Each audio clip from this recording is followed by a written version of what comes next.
Hello, my name is Áurea, and I am a priestess and a shamanic healer and energy worker and a life coach. So I am here today to talk to you about the heart. Often we go through traumas, we go through heartbreaks, we go through terrible disappointments, we go through the loss of a loved one or the loss of a pet. In my case, I recently went through the trauma of having to put my familiar, my cat Brandy, to sleep. So that definitely created a lot of turmoil in my heart because she's been with me for 15 and a half years. But the same kind of loss can happen when you go through a heartbreak, when someone that you totally fall head over heels in love with just breaks your heart and just ups and leaves. It's the same kind of trauma that can happen, and the same kind of misalignment, because I don't necessarily like the word blockage, because you can't necessarily block energy, but you can have it not be as integrated and not be as aligned as it needs to be in order to function properly. So your heart is the center of your body.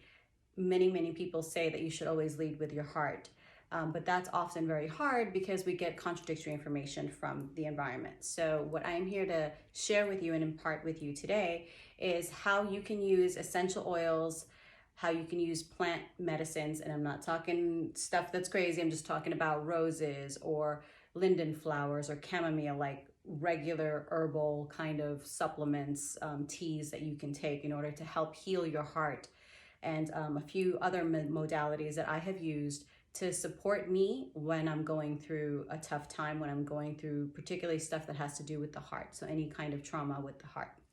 So one of my favorite things to do is always use sound. I'm a classically trained soprano, so I'm a singer, and that's always been one of the ways that I express my individuality and I express my voice, and I was able to feel heard and loved.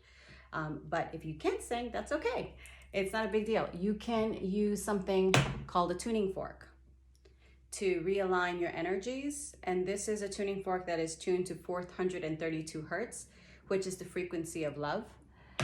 And you can just use that all over your auric field. You can put that over your heart. You can put that over your third eye, just wherever you feel called to use it. You can also use music. Your favorite songs might be a good way to lift your spirits when you're going through a heartache. My other number 2 tip is teas. I'm a big fan of teas. So anything, any of the flowers that you associate with love, lavender, roses, chamomile, what's the other one? Hibiscus. I love hibiscus. So if you can find it in organic form, you can make a tea out of it, and it's really delicious. And if you need to add some honey, hey, add some honey. Honey is also really great to help heal the heart. So tea, herbal tea, tip number 2.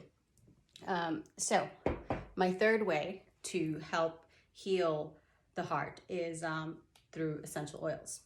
Similar to the teas that you intake, essential oils of rose, of lavender, of what's the other one? Rose, lavender, geranium, rose geranium, chamomile. All of those are very soothing for the heart, and they're very pleasant to smell. Hopefully you're not allergic to any of them.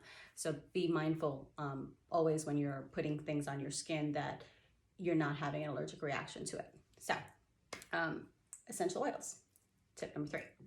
Tip number 4, and one of my favorites, because I collect crystals. It's just what I do. One of the most healing things you can do is carry a piece of crystal with you, because it also grounds you to the earth, and crystals have their own magnetic frequency. So rose quartz is a very easy way to kind of just carry it with you, hold it with you whenever you're feeling that, pain in your heart. Another one of the love stones is morganite, and it is known, I'm a little bit of a mess, pardon me.